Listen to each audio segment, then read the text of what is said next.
Welcome to Telangana express. నేను మమతా. ఇక బులెటిన్లో హెడ్లైన్స్ చూద్దాం. కాంగ్రెస్ మార్గదర్శకత్వంలో విద్యుత్ కమిషన్ విచారణ. చైర్మన్గా జస్టిస్ నరసింహారెడ్డి తప్పుకోవాలన్న జగదీష్ రెడ్డి. కేసీఆర్ని బద్నాం చేయడమే కాంగ్రెస్ బీజేపీ లక్ష్యం. కలిసే కుట్రలు చేస్తున్నాయని జగదీష్ రెడ్డి ఫైర్. కార్యకర్త కుటుంబానికి బీఆర్ఎస్ ఇన్సూరెన్స్ ఆసరా. వనపర్తి జిల్లా కన్నిమెట్టలో అందించిన మాజీ ఎమ్మెల్యే ఆలా.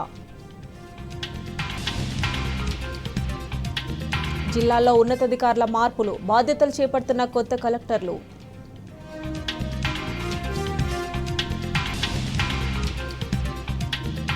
బోర్లు వేసినా నీళ్లు పడలేదు. రుణమాఫీ చేయలేదు. అప్పుల బాధతో సిద్దిపేట జిల్లా చెప్యాల యువ రైతు ఆత్మహత్య. యాదగిరిగుట్టకు పోటెత్తిన భక్తులు. లక్ష్మీ నారసింహునికి ప్రత్యేక పూజలు. సిద్దిపేట జిల్లాలో విషాదం చోటు చేసుకుంది. అప్పుల బాధతో ఓ రైతు ఆత్మహత్య చేసుకున్నాడు. దీంతో రైతు కుటుంబం రోడ్డున పడింది. సిద్దిపేట జిల్లా మిడ్దొడ్డి మండలం పెద్ద చెప్యాల గ్రామానికి చెందిన గజ్జెల బాలరాజు ఆత్మహత్య చేసుకున్నాడు. తనకున్న 2 ఎకరాల పొలంలో వేలాది రూపాయలు ఖర్చు పెట్టి వేసిన బోర్లు ఫెయిల్ అయ్యాయి. చేసిన అప్పులు తీర్చలేకపోవడంతో పాటు ప్రభుత్వం రుణమాఫీ చేయకపోవడంతో బాలరాజు ఆత్మహత్య చేసుకున్నట్లు సహచర రైతులు ఆరోపిస్తున్నారు.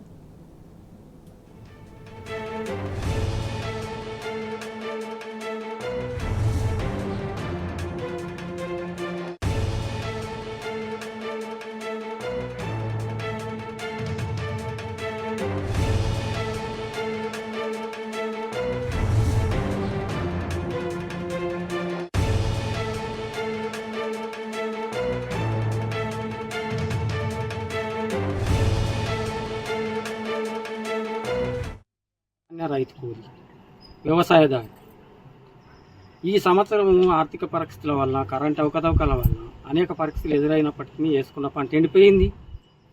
మరి అప్పుల రుణబాధ ఎక్కువైపోయింది. పిల్లలు 3 పిల్లలు, 2 ఆడపిల్లలు, ఓ కొడుకు, భార్య బీడీలు చేస్తూ బతుకుతూ కాలం గడుపుతున్నారు. కనుక మరి బాలరాజు అనేక అప్పుల రుణబాధతో పోటీపారాలతోటి అక్కడక్కడ తిరుగుతూ కష్టపడి పనిచేస్తే ఇల్లు గడవక అప్పులైంది. మరి నిన్నటి దినాన అప్పుల బాధ భరించలేక తను ఉరుగు వేసుకొని ఆత్మహత్య చేసుకున్నాడు తన వ్యవసాయ భూమి ఒడ్డు మీదనే. అలాంటి బాలరాజు కుటుంబంకు మరి ప్రభుత్వం అండదండాలు ఉండి తన అప్పు విషయము సహకరించాలని, మరి తనకు ఆర్థిక పరిస్థితులలో సహకరించాలని, మరి అదేవిధంగా ఎవరన్నా దాతలు ఉండి సహాయం చేయాలన్నటువంటి మనస్తత్వం కలిగిన దాతలుంటే దాతలు కూడా పూర్తి సహాయం పిల్లలకు అందించాలని. నిన్న అప్పుల బాధతోని ఈ గజ్జెల బాలరాజు 38 సంవత్సరాల యువ రైతు ఆత్మహత్య చేసుకోవడం జరిగింది. ఈ అప్పుల వల్ల చాలా ఆందోళన చెంది ఎట్లా అని ఆయన రుణమాఫీ అవుతుందేమో అనుకున్నాడు. రుణమాఫీ కాలేదు. ప్లస్ అది కాక ఆందోళన చెంది మళ్ళా ఈ గత యాసంగి రోగాలు పడి పంటలు పండక ఈ పంటలు వాయే ఈ అప్పులు పెరిగి ఆందోళన చెంది ఆత్మహత్య నిన్న ఉదయం పొద్దున్నే ఆత్మహత్య చేసుకొని చనిపోవడం జరిగింది. ఆ కుటుంబంలో పెద్ద దిక్కు ఆయన్నే. ఒక తల్లి ఉంటుంది, ఆయనకు 3 ఆడపిల్లలు 2, ఒక బాబు. వీళ్ళను ఆదుకోవాలంటే రైతు బీమాను వెంటనే అమలు చేసి ఈ కుటుంబానికి అందించి మరియు రైతు ఆత్మహత్య ఆదేశాల ప్రకారము ఈ కుటుంబాన్ని పరిహారం ఇచ్చి ఆదుకోవాలని రాష్ట్ర ప్రభుత్వాన్ని సీఎం రేవంత్ రెడ్డి గారిని కోరుచున్నాము. 6 నెలల పాలనపై వరుస అవినీతి ఆరోపణలు హస్తం పార్టీని ఉక్కిరిబిక్కిరి చేస్తున్నాయి. సీఎం రేవంత్ రెడ్డి సహా 1 డజన్ మంది మంత్రులపై అవినీతి మరకలుండడం కాంగ్రెస్ పార్టీకి ఇబ్బందిగా మారింది. ఇప్పటికే కాంగ్రెస్ సర్కార్పై ప్రజలు అసంతృప్తిలో ఉన్నారు. దీనికి తోడు కరప్షన్ కూడా కలవడంతో జనం మరింత ఆగ్రహంగా ఉంటున్నారంటున్నారు ఆ పార్టీ నేతలు.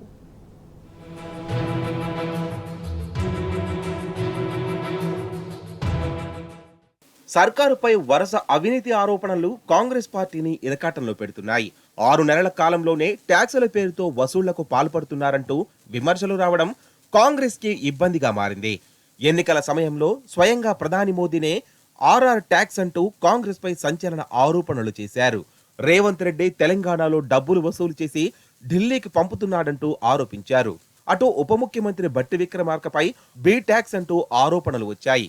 కమిషన్ తీసుకొని ఇరిగేషన్ పెండింగ్ బిల్లులను క్లియర్ చేస్తున్నాడంటూ బీజేపీ శాసనసభాపక్ష నేత మహేశ్వర్ రెడ్డి ఆరోపించారు. మంత్రి ఉత్తమ్ కుమార్ రెడ్డి పైన యూటాక్స్ అంటూ అదే మహేశ్వర్ రెడ్డి ఆరోపణలు చేశారు. ధాన్యం కొనుగోళ్లలో మంత్రి ఉత్తమ్ ముడుపులు తీసుకున్నాడని, బియ్యం టెండర్లలో కూడా మంత్రి చేతివాటం ప్రదర్శించారని ఆరోపించారు. దాంతో ప్రభుత్వం బియ్యం టెండర్లను రద్దు చేసింది. 2007 రూపాయలకు టెండర్ వాళ్ళకి ఇస్తే వాళ్ళతోటి పాపం రైస్ మిల్లర్ను భయపెట్టి మీరు ఏ రకంగా 2223 రూపాయలకు ఎంఓయు 100 రూపాయల స్టాంప్ పేపర్ మీద ఎంఓయు రాయించారో దాన్ని నేను బయట పెడతా ఉన్నాను. ఇక చూడండి, ఇక్కడ 2223 రూపాయలకి 2007 రూపాయలకు అంటే మీరు ప్యాడీ వద్దు నాకు డబ్బులు కావాలని చెప్పేసి అది కూడా 4 ఇన్స్టాల్మెంట్ ఇచ్చారు. సరే, టెండర్ ఇచ్చిన వాళ్ళకి మీరు సమయం 90 రోజులు ఇస్తే ఈయన 4 ఇన్స్టాల్మెంట్ ఎట్లా ఇచ్చిండు అంటే ఆయనకు ముందే తెలుసు ఆయనకు ఎక్స్టెన్షన్ వస్తుందని. ఏ టెండర్ అయితే మీరు 90 రోజుల గడువు ఇచ్చారో ఆ టెండర్ తీసుకున్న ఆయన వీళ్లకు 4 నెలల సమయం ఇచ్చిందంటే దీని వెనుక అది కూడా 4th ఏప్రిల్ రోజు ఇచ్చిందంటే ఆయన సెప్టెంబర్ వరకు సమయం ఇచ్చిండు. నీ గడువు అయిపోయింది, మేలోనే అయిపోయింది. మేలో గడువు అయిపోతే నువ్వు ఏప్రిల్లో ఇంకా వారికి 4 నెలల సమయం ఇచ్చినావంటే ఇంకా నీకు ఎక్స్టెన్షన్ ఆల్రెడీ నీకు అష్యూరెన్స్ వచ్చినట్లుగానే నేను భావిస్తున్నావా? మరి ఏ రకంగా ఈ అగ్రిమెంట్ ఫ్లోట్ అయిందో దీనికి సమాధానం చెప్పాలని చెప్పేసి నేను కోరుతున్నా. పూర్తిగా అవినీతిలో కూరుకుపోయినటువంటి ప్రభుత్వం ఎన్ని రకాలుగా మీరు కడుక్కునే ప్రయత్నం చేసినా దాంట్లో నుంచి మీరు బయటపడే సమస్య లేదు. ఈ రోజు కొన్ని వేల కోట్ల రూపాయల కుంభకోణం జరుగుతున్నమాట వాస్తవం కాదా? ఈ రాష్ట్ర ప్రభుత్వం వెంటనే దీని మీద సమగ్ర దర్యాప్తు జరపాలా. సిట్టింగ్ జడ్జితో గానీ సిబిఐతో గానీ ఎంక్వైరీకి ఆర్డర్ ఇవ్వాల్సిందిగా నేను గౌరవ ముఖ్యమంత్రి గారిని కోరుతాను. తాజాగా మద్యం కొత్త బ్రాండు రాష్ట్రంలో కలకలం రేపాయి. కొత్త బ్రాండ్లను ప్రవేశపెట్టడంలో ఎక్సైజ్ శాఖ మంత్రి జూపల్లి కృష్ణారావు భారీగా అవినీతికి పాల్పడినట్లు ఆరోపణలు వచ్చాయి. న్యూ బ్రాండ్స్ తీసుకురావడం వివాదాస్పదం కావడంతో ప్రభుత్వం వెనక్కి తగ్గింది. తాజాగా మంత్రి పొన్నం ప్రభాకర్ పై ఫ్లై యాష్ కుంభకోణం అంటూ బీఆర్ఎస్ ఎమ్మెల్యే కౌశిక్ రెడ్డి సంచలన ఆరోపణలు చేశారు. ఇలా ముఖ్యమంత్రి సహా సగం మంది మంత్రులపై అవినీతి ఆరోపణలు రావడం ఆ పార్టీకి పెద్ద తలనొప్పిగా మారింది. ఈ కంపెనీకి కాంగ్రెస్ పార్టీకి ఫైనాన్షియల్ ట్రాన్సాక్షన్స్ జరిగినాయని కూడా మేము బహిర్గతం చేసినాం. అఫీషియల్గా కోట్ల రూపాయలు కాంగ్రెస్ పార్టీకి ఈ సోమ్ డిస్టిలరీస్ అనే వాళ్ళు ఇచ్చిండ్రు. ఇండియా టుడే లాంటి సంస్థ కూడా సోమ్ డిస్టిలరీస్కి దిగ్విజయ్ సింగ్ గారికి సంబంధం ఉంది అని కూడా ఎప్పటి నుంచో దశాబ్దాల నుంచి ఆర్టికల్స్ ఉన్నాయి. రేపు బాధ్యత ఎవరిది అనేది అడుగుతున్నాం. మంత్రి గారు ఒక పాలసీ లేదని చెప్పి మీడియాను బెదిరించి మళ్ళా లేదు పాలసీ తీసుకున్నాం ఇచ్చినామని చెప్పి అప్రూవల్స్ ఇచ్చినామని చెప్పి మళ్ళా తర్వాత క్యాన్సిల్ ఇవాళ చేసుకుంటే ఇందుకే ఇట్లాంటి యూటర్న్లు చేస్తున్నారు కాబట్టి దీన్ని తుగ్లక్ పాలన అని అంటున్నాం. ఇందులో ఎవరికి ఎన్ని ముడుపులు దొరికినాయో తేలలేదే. ఎవరిని కాపాడడానికి ప్రయత్నం చేస్తున్నారు? ఇప్పటికే కాంగ్రెస్ పాలనపై ప్రజలు 6 నెలల్లోనే విసిగెత్తిపోయారు. కరెంటు కోతలు, తాగు, సాగునీటి కష్టాలతో పాటు విత్తనాల కొరత, రైతు బంధు, రుణమాఫీ చేయకపోవడంతో ప్రజలు ఆగ్రహంతో ఉన్నారు. కాంగ్రెస్ ఇచ్చిన గ్యారంటీలను నమ్మి ఆ పార్టీని అధికారంలోకి తీసుకువస్తే హామీలను అమలు చేయకపోగా మంత్రుల జేబులు నింపుకుంటున్నారని విమర్శలు వస్తున్నాయి. పార్లమెంటు ఎన్నికల్లో కాంగ్రెస్ కు ఆశించిన స్థాయిలో సీటు రాకపోవడం వెనుక ప్రజల్లో ఉన్న వ్యతిరేకతే కారణమని ఆ పార్టీ వర్గాలంటున్నాయి.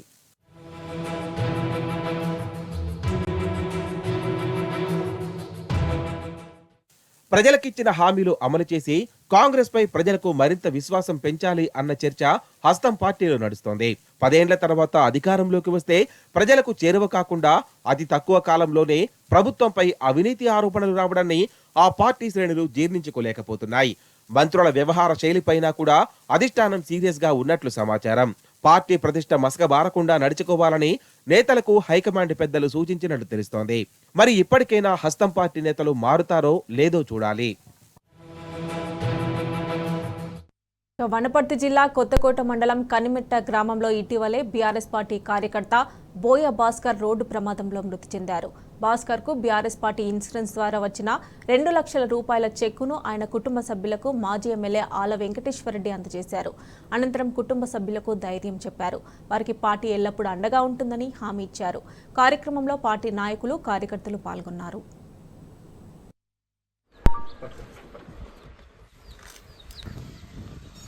జై తెలంగాణ, జై తెలంగాణ, జై తెలంగాణ, జై తెలంగాణ. బీఆర్ఎస్ హయాంలో చేతి నిండా పనితో నవ్విన నేతన్నలు కాంగ్రెస్ పాలనలో ఆగమవుతున్నారు. నేతన్నల సంక్షేమం కోసం కేసీఆర్ చేపట్టిన పథకాలన్నీ నిలిపివేయడంతో నెలల వ్యవధిలోనే నేతన్నలకు కష్టాలు చుట్టుముట్టాయి. బంగారు వర్ణాల చీరలతో మెరిసిన వేలాది మరమగ్గాలు ఇప్పుడు తుక్కు కింద తూకమవుతున్నాయి. కాంగ్రెస్ ప్రభుత్వం వెంటనే ఆదుకోవాలని, లేకుంటే ఒకప్పట్లా సిరిసిల్ల మళ్లీ ఉరిసిల్లగా మారుతుందని నేతన్నలు ఆవేదన వ్యక్తం చేస్తున్నారు.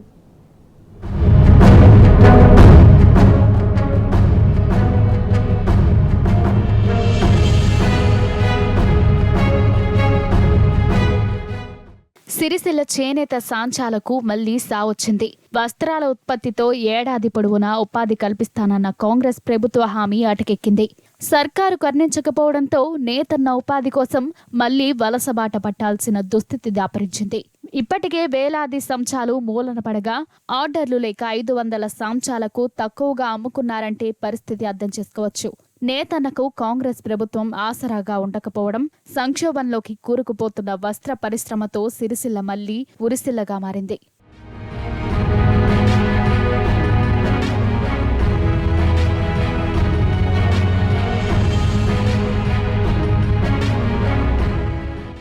గత 10 ఏళ్లలో బీఆర్ఎస్ హయాంలో నేతన్నలకు అన్ని విధాలుగా అంట లభించింది. కేసీఆర్ సర్కార్ ఇచ్చిన బతుకమ్మ చీరల ఆర్డర్లతో నేతన్నల సాంచాలు 24 గంటలు నడిచాయి. 10 ఏళ్ల పాటు జరి పోగులై మెరిసిన సాంచాలు కాంగ్రెస్ పాలనలో ఇనుప సామాన్లకు అమ్ముకునే దుస్థితి వచ్చింది. ఒకప్పుడు ఉమ్మడి రాష్ట్రంలో ఉరిసిల్లగా మారిన సిరిసిల్లకు కేసీఆర్ ప్రభుత్వం చేయూతనిచ్చింది. 10 ఏళ్లలో నేతన్నల తలరాతలు మార్చివేసింది. కాంగ్రెస్ చేయూతతో ఆత్మహత్యలు, ఆకలి చావులు లేకుండా చేసింది. 10 ఏళ్లలో ఏటా 350 కోట్ల రూపాయల వస్త్ర ఆర్డర్లతో చేతి నిండా పని కల్పించారు. థ్రిఫ్ట్ బీమా, యార్న్ సబ్సిడీ వంటి పథకాల అమలుతో నేతన్నలు గౌరవంగా బతికారు. కాంగ్రెస్ సర్కార్ అధికారంలోకి రాగానే బతుకమ్మ చీరల ఆర్డర్లు నిలిపివేత వేయడంతో నేతన్నలు మళ్లీ రోడ్డున పడ్డారు.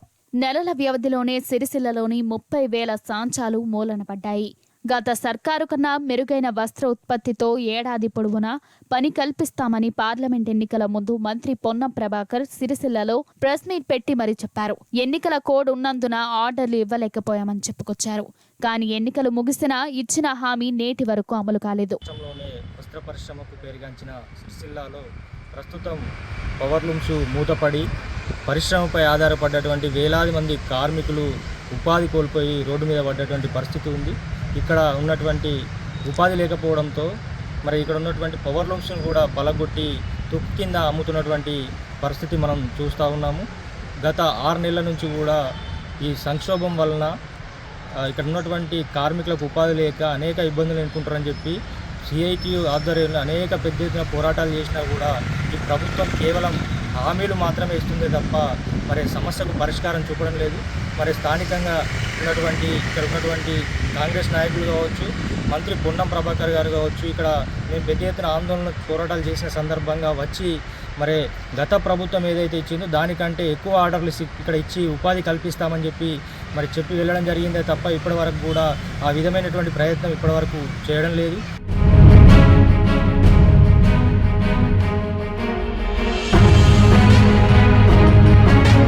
రాష్ట్ర ప్రభుత్వం సిరిసిల్ల నేతన్నలపై సవతి ప్రేమ చూపుతుందన్న విమర్శలు వ్యక్తమవుతున్నాయి. ఆర్డర్లు ఇస్తామని చెప్పిన ప్రభుత్వం 34 లక్షల రూపాయల విలువ గల సర్వశిక్ష అభియాన్ వస్త్ర ఉత్పత్తుల ఆర్డర్లు మాత్రమే ఇచ్చి చేతులు దులుపుకుంది. ఇచ్చిన ఆర్డర్లతో 1000 మందికి కూడా ఉపాధి లభించలేదని కార్మిక వర్గాలు ఆవేదన వ్యక్తం చేస్తున్నాయి. ఆర్టీసీ, సింగరేణి, ఇతర ప్రభుత్వ శాఖలకు చెందిన వస్త్ర ఆర్డర్లు సిరిసిల్లకే ఇస్తామని చెప్పి ఊసెత్తడం లేదన్న విమర్శలు వ్యక్తమవుతున్నాయి. సిరిసిల్ల నేతన్నలు పనిలేక కుటుంబ పోషణ భారమై బీవండి సూరత్కు వలసబాట పడుతున్నారంటే పరిస్థితి ఎంత దారుణంగా మారిందో అర్థం చేసుకోవచ్చు. సిరిసిల్ల వస్త్ర పరిశ్రమ, పవర్లూమ్ పరిశ్రమ మొత్తం కనుమరుగయ్యే దిశగా కొనసాగుతూ ఉంది. ఇక్కడ గత ప్రభుత్వం ప్రవేశపెట్టినటువంటి పథకాలు ఏవైతే అవి మొత్తం కొత్తగా వచ్చినట్టు కాంగ్రెస్ ప్రభుత్వం వీటిని పక్కబెట్టింది. దీనివలన కార్మికులకు, ఇక్కడ ఉన్న ఆసాంలకు, ఇక్కడ ఉన్న అందరి దాని మీద ఉపాధి పొందుతున్నటువంటి వాళ్ళందరి నోటికాడి ముద్ద లాక్కున్నట్టు అయిపోయింది. కేవలం రాజకీయ కక్షతోటే ఈరోజు కాంగ్రెస్ ప్రభుత్వం సిరిసిల్లను మొత్తం వస్త్ర పరిశ్రమ లేకుండా మొత్తం కర్మలు చేసే దిశగా వాళ్ళ ప్రయత్నాలు కొనసాగుతూ ఉన్నాయి. ఇప్పటికే మరి ప్రతి సంవత్సరం ఇక్కడ వచ్చేటటువంటి బతుకమ్మ చీరల వలన దాదాపు 10 కోట్ల మీటర్లు సిరిసిల్లకు సంవత్సరానికి వచ్చేది. దానివలన ఒక 6 నుంచి 7 మాసాలు పూర్తి స్థాయిలో కార్మికులకు ఇక్కడ ఆసాంలో ఉపాధి దొరికే పరిస్థితి ఉండేది. దానివల్ల ఎంతో కొంత కార్మికులకు మెరుగైన వేతనం కూడా లభించేది. కానీ కేవలం మరి ఆ బతుకమ్మ చీరలకు సంబంధించినటువంటి దాని మీద ఆరోపణలు వచ్చినాయని, దాని మీద ఫ్రాడ్ జరిగిందని, దానిలో అవినీతి జరిగిందనే పేరుతోటి ఆ రకంగా మొత్తం ఆ స్కీమ్ని కార్మికుల ఉపాధి స్కీమ్ని రద్దు చేయడానికి మేము సిఐటి పవర్ వర్కర్స్ యూనియన్గా తీవ్రంగా ఖండిస్తూ ఉన్నాం.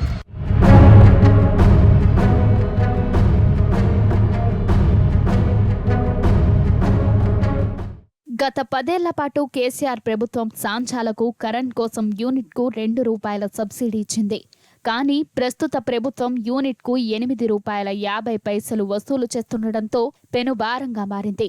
లాభాలు దేవుడెరుగు, కరెంట్ బిల్లులు చెల్లించలేక ఆసములు సాంచాలు పగలగొట్టి స్క్రాప్కు అమ్ముకునే పరిస్థితి వచ్చింది. ఇప్పటికే 500 సాంచాలు తుక్కు కింద అమ్ముకుని నష్టాల పాలయ్యారు. వస్త్ర పరిశ్రమకు ప్రభుత్వం ఇవ్వాల్సిన ₹350 కోట్ల బకాయిలలో ₹150 కోట్ల మాత్రమే విడుదల చేసింది. కార్మికులకు రావాల్సిన నూలు సబ్సిడీ పైసలు ఇవ్వలేదు. బీఆర్ఎస్ హయాంలోని ప్రభుత్వ పథకాలన్నీ నిలిపివేయడంతో కార్మికుల పరిస్థితి దయనీయంగా మారింది.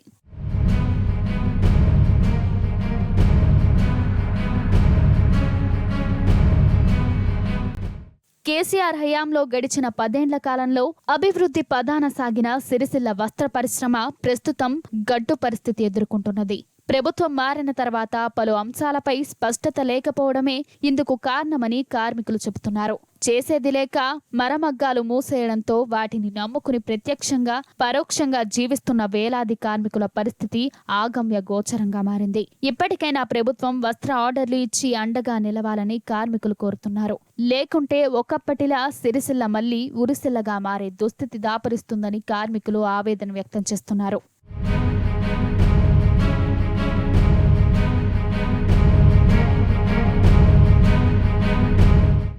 ఇక కాంగ్రెస్ పాలనలో నేతన్నలకు మళ్లీ కష్టాలు మొదలయ్యాయి. నేత కార్మికులపై కాంగ్రెస్ సర్కార్ నిర్లక్ష్యంగా వ్యవహరిస్తోంది.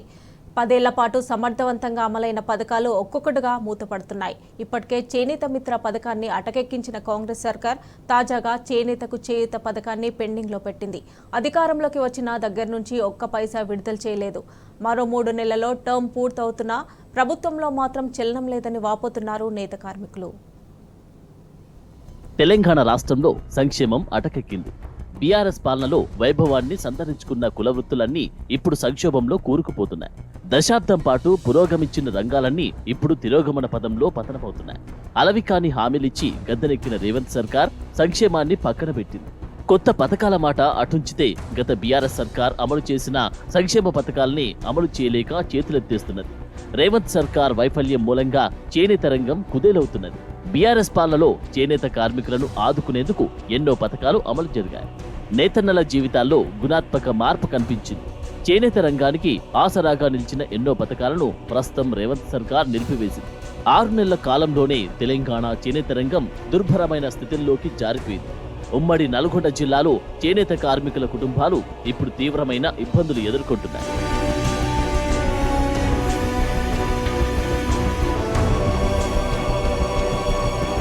తెలంగాణ ఏర్పాటుకు ముందు చేనేత కార్మికులు ఎన్నో కష్టాలు ఎదుర్కొన్నారు. ఉమ్మడి రాష్ట్రంలో సడుగులిరిగిన మగ్గానికి స్వరాష్ట్రంలో కేసీఆర్ మహర్దశను తీసుకొచ్చారు. చేనేత రంగంలో కార్మికుల జీవితాలు బాగు చేసేందుకు ఎన్నో పథకాలు ప్రవేశపెట్టారు. నేతన్నలకు చేతినిండా పని కల్పించడంతో పాటు ఎన్నో రాయితీలు అందించారు. ప్రభుత్వ ఖజానా నుంచి నేరుగా నేతన్నల అకౌంట్లోకి డబ్బులు పంపే పథకాలు అమలు చేశారు. చేనేత మిత్ర, చేనేతకు చేయూత, థ్రిఫ్ట్ పథకం, నేతన్నకు బీమా వంటి పథకాలను అమలు చేసి నేత కార్మికుల కుటుంబాలకు భరోసా ఇచ్చారు.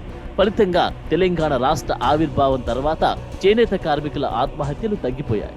కానీ రాష్ట్రంలో కాంగ్రెస్ పార్టీ అధికారంలోకి వచ్చిన తర్వాత పరిస్థితులు పూర్తిగా మారిపోయాయి. 6 నెలల్లోనే చేనేత రంగంలో సీన్ తారుమారైంది. మళ్లీ సమైక్య రాష్ట్రం నాటి కష్టాలు మొదలయ్యాయి. తెలంగాణ ప్రభుత్వం వచ్చిన తర్వాత ఈ రాష్ట్రంలో చేనేత కార్మికుల సంక్షేమం గురించి మరి గత బీఆర్ఎస్ ప్రభుత్వం కార్మికుల సంక్షేమం గురించి కొన్ని పథకాలు చేపట్టినప్పటికీ మరి ఇప్పుడు కాంగ్రెస్ ప్రభుత్వం వచ్చిన తర్వాత ఉన్నవారికి 6 నెలల కాలమైనప్పటికీ చేనేతకు ₹1 బడ్జెట్ కేటాయించకుండా, ఒక్కరి ఖాతా కూడా ₹1 రాకుండా మరి కాంగ్రెస్ గవర్నమెంట్ వచ్చి 6 నెలలు అయినప్పటికీ మరి చేనేత మిత్ర కానీ చేనేత చేయుత కానీ ప్రభుత్వం జమ చేయాల్సినటువంటి డబ్బులు జమ చేయకపోవడం వల్ల వాళ్ళ అన్ని పథకాలు నిలిచిపోయినాయి. ప్రభుత్వం తక్షణమే కార్మికులకు ఇవ్వాల్సినటువంటి అన్ని పథకాలు వెంటనే వారి అకౌంట్లలో డబ్బులు జమ చేయాల్సిన బాధ్యత ఈ ప్రభుత్వం మీద ఉంది. గత ప్రభుత్వంలో చేనేత మిత్ర కానీ చేనేత చేయుత కానీ చెప్తే స్కీమ్ కానీ కొన్ని అమలైనవి. అయితే ప్రస్తుతం ఏమవుతుందంటే ఈ యొక్క మన చేనేత జౌళి శాఖ మార్చులను చాలాసార్లు మేము పోయి కలవడం జరిగింది. గత స్కీములన్నీ కొనసాగించాలని కోరినాం. అయితే దీన్ని వెంబడి దృష్టిలో పెట్టుకొని మా సంక్షేమం కోసం పెద్ద ఎత్తున నిధులు కేటాయించి గత యొక్క స్కీములను అమలు చేయాలని ఈ సందర్భంగా తెలియజేస్తూ బీఆర్ఎస్ పాలకుల హయాంలో మాకు పౌరం వ్యవస్థకు కానీ చేనేత వ్యవస్థకు కానీ కొన్ని స్కీములు థ్రిఫ్ట్ ఫండ్, యారన్ సబ్సిడీ, చేనేతకు చేయూత కొన్ని స్కీములు అమలయ్యేవి. ఇస్తున్న పథకాలు కూడా ఇప్పుడు గత 6 నెలలుగా ఏమీ కూడా కొనసాగట్లేదు. ఇలాంటి పరిస్థితుల్లో ఈ చేనేత రంగాన్ని మరియు పౌర్లం పరిశ్రమను ఆదుకోవాల్సిందిగా ప్రభుత్వాన్ని విజ్ఞప్తి చేస్తున్నాము. నేతన్నల సంక్షేమం కోసం గత బీఆర్ఎస్ ప్రభుత్వం అమలు చేసిన పథకాలను రేవంత్ సర్కార్ అమలు చేయడం లేదు. చేనేత మిత్ర పథకాన్ని పూర్తిగా అటకెక్కించింది. ఈ పథకం కింద నూలు, రసాయనాలు, ముడి సరుకుల కొనుగోలుకు ఒక్కో నేత కార్మికుడికి నెలకు 3000 ఆర్థిక సాయం అందించింది బీఆర్ఎస్ ప్రభుత్వం. అనుబంధ కార్మికుడికి నెలకు 1000 అందించింది. కానీ కాంగ్రెస్ ప్రభుత్వం వచ్చిన తర్వాత చేనేత మిత్ర పథకాన్ని రద్దు చేసింది. తాజాగా చేనేతకు చేయుత పథకాన్ని కూడా రేవంత్ సర్కార్ పెండింగ్ లో పెట్టింది. కార్మికుల సామాజిక భద్రత కోసం గత బీఆర్ఎస్ సర్కార్ ఈ పథకాన్ని ప్రారంభించింది. ఇందులో భాగంగా నేతన్నల ఆదాయం నుంచి నెలకు 8% బ్యాంకులో జమ చేస్తే అందుకు 16% కలిపి ప్రభుత్వం జమ చేసేది. ఈ మొత్తాన్ని కార్మికుడు 3 ఏళ్లకు ఒకసారి డ్రా చేసుకుని తమ అవసరాలకు వినియోగించుకునేవారు. కాంగ్రెస్ గద్దెనెక్కిన తర్వాత ఈ పథకం కింద పైసా కూడా ఇవ్వలేదు. ఒక్క ఉమ్మడి నల్గొండ జిల్లాలోనే 20 కోట్ల వరకు బకాయిలు పెండింగ్ లో ఉన్నాయి. వచ్చే సెప్టెంబర్తో ఈ పథకం టర్మ్ ముగియనుంది.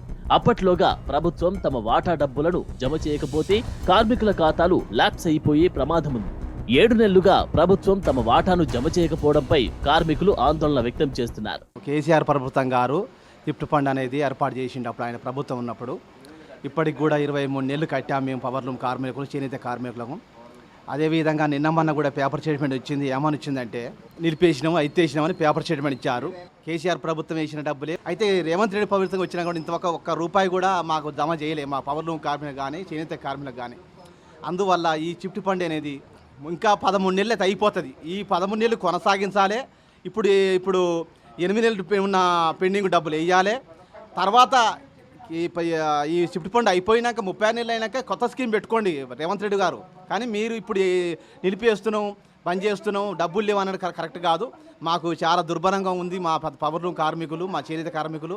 మరి గతంలో చేనేత కార్మికులను, పౌరులూమ్ కార్మికులను ఆదుకోవడానికి బీఆర్ఎస్ ప్రభుత్వం మరి తృప్తి ఫండ్ స్కీము, చేనేత మిత్ర, చేనేత చేయూత అనే పథకాల ద్వారా ఎంతో కొంత మేలు చేసే ప్రయత్నం చేసింది. చాలామంది చేనేత కార్మికులకు జీవనోపాధిని, బతుకు మీద ఆశను కల్పించి, కానీ గత 6 నెలల నుంచి 7 నెలల నుంచి మరి ఏదైతే ప్రభుత్వం ప్రజాపాలన ప్రభుత్వం సాగిస్తున్న రేవంత్ రెడ్డి ప్రభుత్వం ఇంతవరకు ఒక్క రూపాయి కూడా ఈ తృప్తి ఫండ్లో జమ చేయలేదు. పైగా చేనేత మిత్ర ద్వారా మన కార్మికులకు చెందాల్సినటువంటి 40% నూలు సబ్సిడీ, రసాయన సబ్సిడీ కూడా ప్రభుత్వం ఎత్తేసింది. అది కూడా అందట్లేదు. మేము సిట్టి పన్ను కట్టుకున్నాము, 23 నెలలు కట్టినాము, 14 నెలలు పడ్డాయి. ఇంతవరకు ఆపిరు. కేసీఆర్ వేసిన సిట్టి పన్నుని అట్టనే ఉంచిండ్రు. కొత్త ప్రభుత్వం వచ్చి ఏమి వేయలేదు. మా పరిస్థితి చేనేత మొగ్గం వేసుకొని బతకలేకపోతున్నాము. ఈ సిట్టి పన్ను ఆపొద్దు, ఇట్నే రన్నింగ్ ఉండాలి. మేము పేదోళ్ళం, బతుకుతట్లేదు. ఇల్లు ఆకిలి లేక కిరాయిలు కట్టుకొని బతుకుతున్నాం మేము. మాకు ఈ సిట్టి పన్ను ఆపొద్దు. ఎన్ని బాధలు పడైనా ఈ కేసీఆర్ పెట్టిన కిట్టు అట్టనే ఉండాలి. తర్వాత మీరు కొత్తది ఏది పెడతారో పెట్టండి. ఇప్పటికైనా చేయూతకు చేయూత పథకం బకాయిలను వెంటనే విడుదల చేయాలని చేనేత కార్మికులు డిమాండ్ చేస్తున్నారు. గత బీఆర్ఎస్ చేనేత రంగానికి అండగా నిలిచేందుకు అమలు చేసిన పథకాలను కొనసాగించాలని కోరుతున్నారు.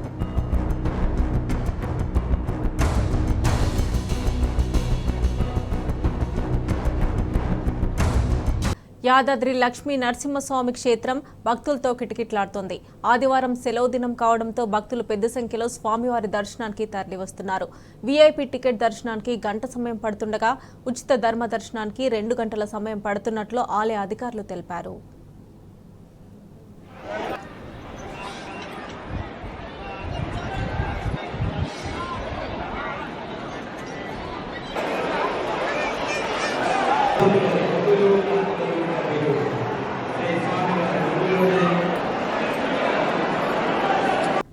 మేడ్చల్ జిల్లాలో రోజు రోజుకు చైన్ స్నాచర్లు రెచ్చిపోతున్నారు. ఒంటరిగా ఉన్న మహిళలను టార్గెట్ చేసి దుండగులు దొంగతనానికి పాల్పడుతున్నారు.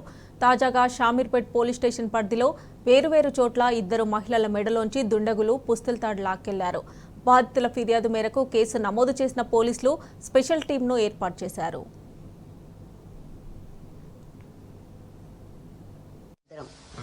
కూర్చోగానే ఒకటికి వెళ్ళి వచ్చి మాట్లాడుతుంటే పంతులు ఇంట్లో ఇల్లు కడుతుండు కదా, ఎవరన్నా వస్తారు కదా అనుకున్నా కానీ ఇట్లా అనుకోవాలి.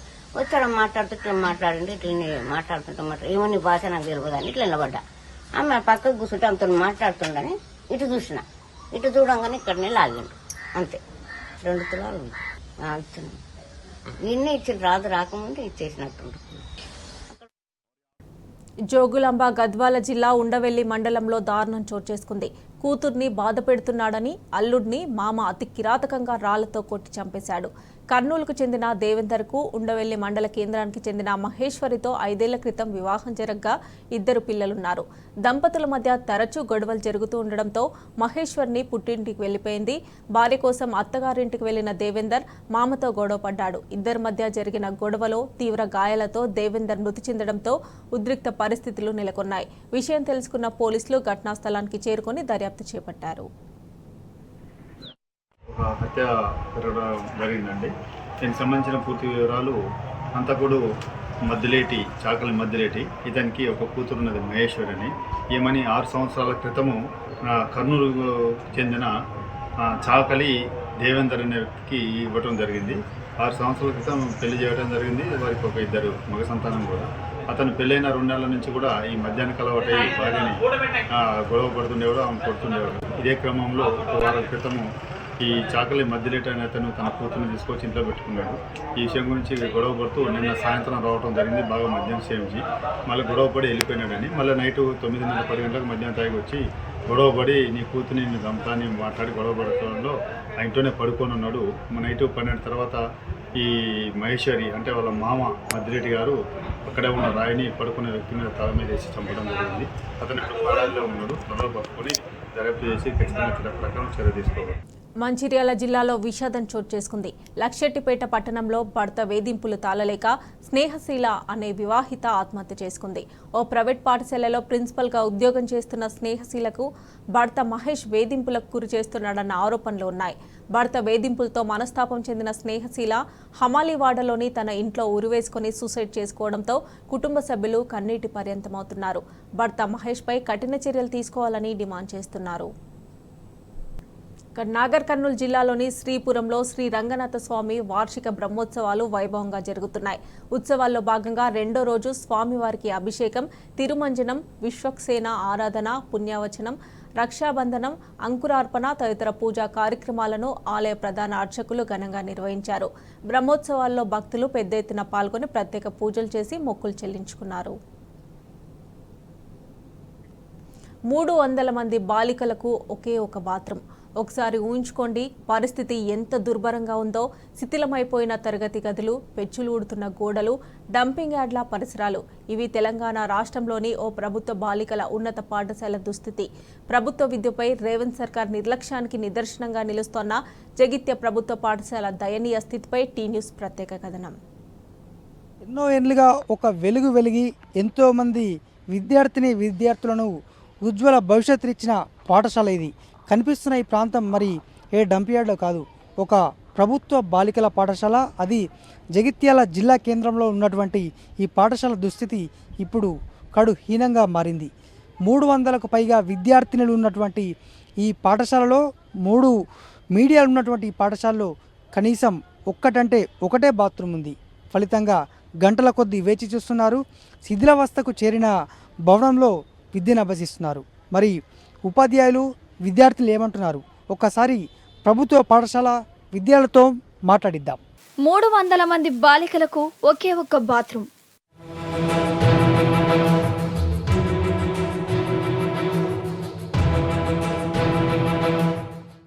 ఒకే తరగతి గదిలో తెలుగు, ఇంగ్లీష్, హిందీ పాఠాల బోధన.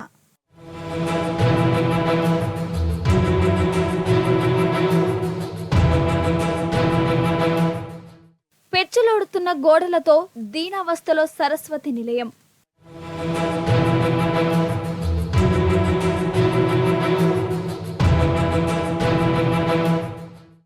డంపింగ్ యార్డును తలపిస్తున్న జగిత్యాల బాలికల ఉన్నత పాఠశాల.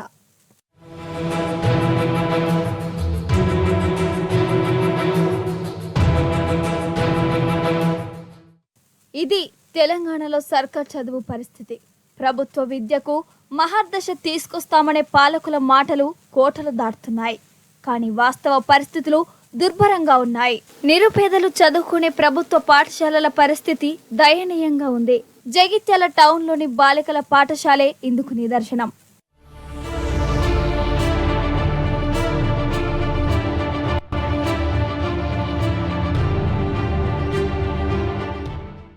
పాఠశాలలో ఉన్నటువంటి గదుల యొక్క నిర్మాణము గత సంవత్సరం ప్రారంభమై ఇప్పటికి కూడా పూర్తి కాకపోవడం వలన విద్యార్థులకు చాలా ఇబ్బందిగా ఉంది. ఎందుకంటే ఈ పాఠశాలలో Telugu medium, English medium, Urdu medium మూడు మీడియంలు నడుస్తున్నాయి. ముఖ్యంగా కేవలం 5 తరగతులు ఉండడం వల్ల Telugu medium, English medium combined క్లాసులు జరపడం జరుగుతుంది. విద్యార్థులకు కొంత అసౌకర్యంగా ఉన్నది. కాబట్టి ముఖ్యంగా బయట విద్యార్థులకు ఈ యొక్క టాయిలెట్స్ వసతి కూడా సరిగా లేదు. మొత్తం పాఠశాల మొత్తానికి ఒకటే ఉన్నది. అది కూడా బాలికలకు కానీ ఈ అధ్యాపక సిబ్బందికి కానీ ఎవరికి కూడా వసతులు చాలా కరువైపోయాయి. కాబట్టి ఉన్నతాధికారులు ఈ ప్రత్యేకమైనటువంటి దృష్టి పెట్టి పాఠశాలకు సంబంధించినటువంటి అన్ని వసతులు కల్పించాలని చెప్పేసి పాఠశాల తరపున కోరుచున్నాను. జగిత్యాల జిల్లా కేంద్రంలోని ప్రభుత్వ బాలికల ఉన్నత పాఠశాలకు ఘనమైన చరిత్ర ఉంది. దశాబ్దాలుగా ఈ పాఠశాల ఎంతో మందిని చదువుల తల్లులుగా తీర్చిదిద్దింది. ఇక్కడ విద్యాభ్యాసం చేసిన ఎందరో చిన్నారులు ఉన్నతమైన స్థితికి చేరుకున్నారు. గతమెంతో ఘనం, నేడేది ఆ వైభవం అన్న చందంగా తయారైంది ప్రస్తుత పరిస్థితి. 300 మంది బాలికలు చదువుకుంటున్న ఈ పాఠశాలకు ఒకే ఒక్క టాయిలెట్ ఉంది. అటు ఉపాధ్యాయులకు ఇటు పిల్లలకు ఇదే బాత్రూమ్ తప్ప మరో మార్గం లేదు. ఇంతకంటే దుర్భరమైన పరిస్థితి మరొకటి ఉంటుందా? నేను గర్ల్స్ హై స్కూల్లో చదువుతున్నాను. స్కూల్ని కూల్పేసిర్రు. ఇప్పుడు నేను 9th క్లాస్ చదువుకున్నాము. రూమ్స్ కడతలేరు. 300 మెంబర్స్కి ఒక 5 రూమ్సే ఉన్నాయి. మళ్ళీ మాకు వాష్రూమ్స్ కూడా లేవు. Telugu medium, Hindi medium, English medium ఒకటే క్లాస్లో కూర్చుంటున్నారు. మాకు రూమ్స్ కావాలని మేము కోరుకుంటున్నాము. ధన్యవాదాలు. నేను గర్ల్స్ హై స్కూల్ జగిత్యాల్లో చదువుకుంటున్నాను. మా స్కూల్లో అన్ని రూమ్స్ కూల్పేశారు. ఇంకా కట్టడం ప్రారంభించలేదు. మేము అందరం ఒకటే తరగతిలో కూర్చొని చదువుకుంటున్నాం. తెలుగు, హిందీ, ఇంగ్లీష్ మీడియం ఒకటే తరగతిలో కూర్చుంటున్నాం. వాష్రూమ్స్ ఏమీ లేవు. ఒకటే వాష్రూమ్ ఉంది. 300 మందికి ఒకటే వాష్రూమ్ ఉంది.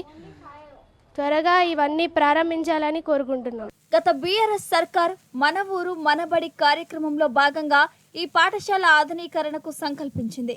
అదనపు తరగతి గదులు, టాయిలెట్ల నిర్మాణానికి 2.5 కోట్ల నిధులు కేటాయించింది. 2023 ఏప్రిల్లో నూతన భవన నిర్మాణానికి శంకుస్థాపన జరిగింది. ఆ తర్వాత ఎన్నికలు రావటం, ప్రభుత్వాలు మారడంతో తరగతి గదుల నిర్మాణం ఎక్కడ వేసిన గొంగలి అక్కడే అన్నట్లుగా ఉంది. పునాదుల వరకు నిర్మించిన కాంట్రాక్టర్లు తర్వాత పనులన్నీ ఆపేశారు. సర్కార్ నిధులు ఇవ్వకపోతే మేమేం చేస్తామని బదులిస్తున్నారు. కొత్తగా గద్దెనెక్కిన కాంగ్రెస్ సర్కార్ 6 నెలలు దాటినా పైసా నిధులు మంజూరు చేయలేదు. ఉపాధ్యాయులు, స్థానిక నాయకులు ఎన్నిసార్లు మొరపెట్టుకున్నా ఇప్పటి వరకు పనులు ముందుకు సాగటం లేదు.